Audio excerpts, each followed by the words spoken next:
Okay, female deity, Nukuoro, Micronesia, circa 18th to 18th century. That must not be right.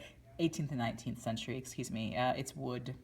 There isn't a lot to say about this one. There's just not. So, in terms of big ideas with respect to the AP wants you to know, it says the arts of the Pacific are expressions of beliefs, social relations, essential truths, and compendia of information held by designated members of the society. Pacific arts are objects, acts, and events that are forces in social life. I think we've already kind of gotten that with a number of the other pieces. What do we have here? We have a goddess Kokawe, who was the patron goddess of the Sakawe clan, which is where this came from. The Sakawe clan being a clan of the Nukuoro, right?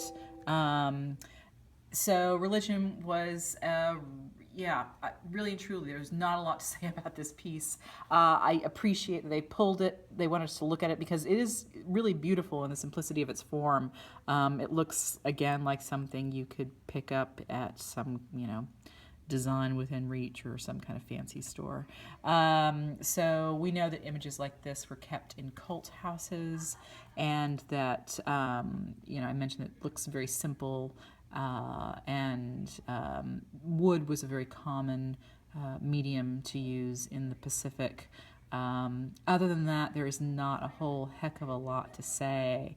Tried to find more research find information about this goddess, couldn't find much. Gonna move on from here. Yeah. Anyway, let's do the mask. So good news about this one is there's actually a Khan Academy video about this that we will watch in class.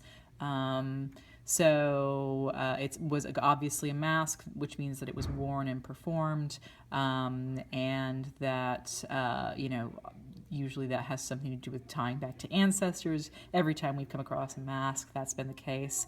Information. The book Mask from the Torres Strait from mid to late 19th century CE. Turtle shell, that's the big thing, is that this is the only place they've found that makes masks out of turtle shell, which is a really highly prized material.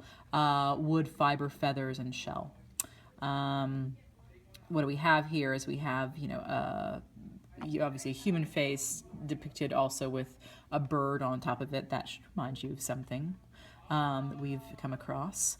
The totemic animals of the clan obviously would figure pretty strongly in works like these.